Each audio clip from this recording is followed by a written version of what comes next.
بسم اللہ الرحمن الرحیم۔ السلام علیکم ورحمۃ اللہ وبرکاتہ۔ کلاس 4 میں آپ کے اسلامی ٹیچر۔ انشاءاللہ اب ہم اپنے فائنل ٹرم کا آغاز کریں گے حصہ ایمانیات سے۔ حصہ ایمانیات میں ہمارا سب سے پہلا چیپٹر ہے قبر کے حالات۔ سبق نمبر 6، پیج نمبر 25 نکالیں۔ سب اپنی بکس اوپن کر کے سامنے رکھیں اور توجہ کے ساتھ سنیں۔ آپ سب نے قبرستان دیکھا ہوگا، ٹھیک ہے؟ خبر کے بارے میں بھی آپ سب جانتے ہوں گے۔ دیکھیں، جب ایک انسان مر جاتا ہے، اس کی موت کا وقت آتا ہے، تو اس کے بعد اس کو قبر میں دفنایا جاتا ہے۔ وہاں پر اس سے فرشتے سوال جواب کرتے ہیں، ٹھیک ہے؟ جو انسان ان سوالات کے صحیح جواب دے دیتا ہے تو اس کی خبر کشادہ کر دی جاتی ہے، ٹھیک ہے؟ اور جو انسان ان سوالات کے صحیح جواب نہیں دے سکتا یا نہیں دے پاتا تو اس کی قبر کشادہ نہیں کی جاتی بلکہ اور مزید دبا دی جاتی ہے۔ دیکھیں، آخرت کی طرف جو ہماری منزل ہے، ایک انسان کی منزل ہوتی ہے، اس میں سب سے پہلی منزل قبر ہے، ٹھیک ہے؟ جس انسان کو قبر کے اندر کامیابی حاصل ہو جاتی ہے، پھر اس کا مطلب یہ ہوتا ہے کہ آگے والی منازل بھی وہ طے کرنے کے قابل ہوتا ہے، اور جس کو یہاں پر کامیابی نہیں ملتی تو اس کے لیے آگے اور مشکلات ہو جاتی ہیں۔ نبی کریم صلی اللہ علیہ وسلم نے فرمایا، مفہوم حدیث، قبر جنت کے باغوں میں سے ایک باغ ہے یا جہنم کے گھڑوں میں سے ایک گڑھا ہے، ٹھیک ہے؟ یعنی کہ جو انسان اللہ تعالیٰ کی باتوں کو مانتا ہے، ٹھیک ہے؟ نبی کریم صلی اللہ علیہ وسلم کی زندگی کے مطابق عمل کرتا ہے، ٹھیک ہے؟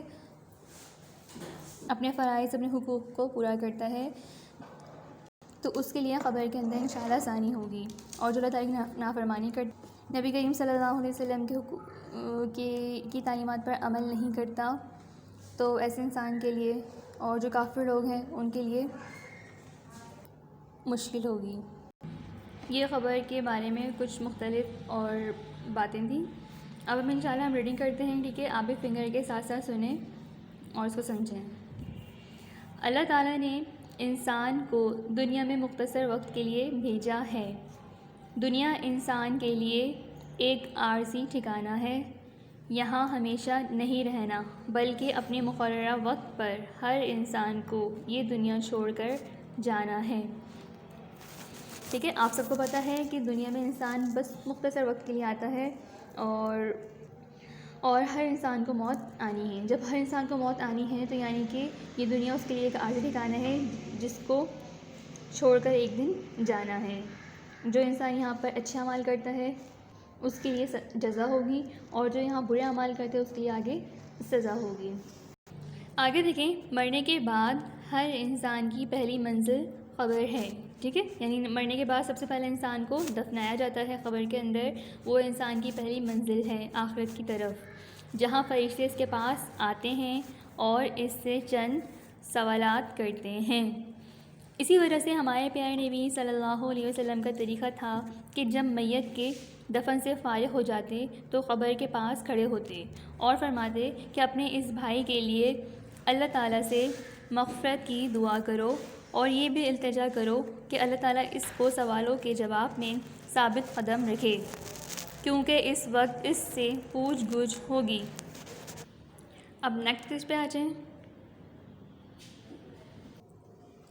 Next page number 26۔ قبر میں پوچھے جانے والے سوالات یہ ہیں۔ پہلا سوال ہے مَن رَبُّکَ، یعنی تیرا رب کون ہے؟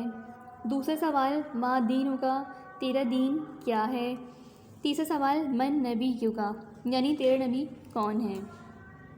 ظاہر سی بات ہے، دیکھیں، اگر ایک انسان ایک مسلمان سچا ہوگا، ایماندار ہوگا، ٹھیک ہے، وہ اللہ تعالیٰ کی وحدانیت پر یقین رکھتا ہوگا، اس کا دین اسلام ہوگا، اور اس کے نبی اور وہ اپنے نبی پیارے نبی صلی اللہ علیہ وسلم کو آخری نبی مانتا ہوگا، تو وہ ان سوالوں کے جوابات ٹھیک دے کر اس پہلی منزل میں کامیاب ہو جائے گا، ٹھیک ہے؟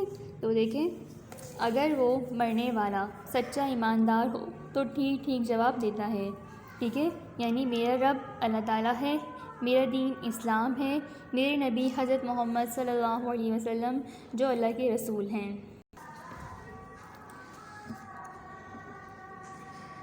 پھر اس میت کے لیے ہر طرح کا چین اور سکون ہوتا ہے، جنت کا دروازہ اس کے لیے کھول دیا جاتا ہے، جس سے جنت کی ٹھنڈی ٹھنڈی ہوا اور خوشبو آتی رہتی ہے اور وہ مزے سے آرام کرتا ہے۔ ٹھیک ہے، اس طرح وہ انسان کامیاب ہو جاتا ہے۔ اگر وہ مرنے والا ایمان والا نہ ہو تو سب باتوں کے جواب میں کہتا ہے، ہائے مجھے کچھ خبر نہیں۔ پھر اس پر قیامت تک بڑی سختی کی جاتی ہے اور عذاب دیا جاتا ہے، اور اس طرح وہ اپنی پہلی منزل میں ناکام ہو جاتا ہے۔ یہ سب باتیں میت کے ساتھ ہوتی ہیں مگر ہم لوگ نہیں دیکھ سکتے۔ جیسے سوتا آدمی خواب میں کھاتا پیتا بات چیت کرتا ہے اور جاگتا آدمی اس کے پاس بے خبر بیٹھا رہتا ہے اور اسے کچھ بھی نظر نہیں آتا۔ ٹھیک ہے، تو جس طرح ہم کسی کے خواب کا مشاہدہ نہیں کر سکتے حالانکہ ہم اس کے برابر میں بیٹھے ہوئے ہوتے ہیں، اسی طرح قبر والے بھی اپنی خبر میں سزا یا جزا پا رہے ہوتے ہیں، لیکن ہمیں بظاہر وہ خبریں بڑی پرسکون نظر آتی ہیں، ہم ان کا مشاہدہ نہیں کر سکتے۔ رسول اللہ صلی اللہ علیہ وسلم نے فرمایا، مرنے کے بعد صبح اور شام مردے کو اس کا ٹھکانہ دکھایا جاتا ہے، جنتی کو جنت اور دوزخی کو دوزخ، اور یہ کہا جاتا ہے کہ جب تجھے اللہ تعالیٰ قیامت کے دن دوبارہ زندہ کریں گے تو اس دن تیرا ٹھکانہ یہ ہوگا۔ ٹھیک ہے، تو جس طرح ہماری پہلی منزل آخر کی طرف قبر ہوتی ہے تو اسی منزل میں ہمیں یہ پتہ چل جاتا ہے کہ آگے جا کر ہمارا ٹھکانہ یا جنت ہے یا دوزخ ہے۔ ٹھیک ہے، تو اسی لیے ہمیں چاہیے کہ دنیا میں اللہ تعالیٰ کے احکامات اور نبی کریم صلی اللہ علیہ وسلم کے طریقوں کے مطابق زندگی گزاریں۔ ٹھیک ہے، تاکہ ہم قبر میں فرشتوں کے سوالات کے جوابات آسانی سے دے سکیں اور ہماری قبر جنت کا باغ بن جائے۔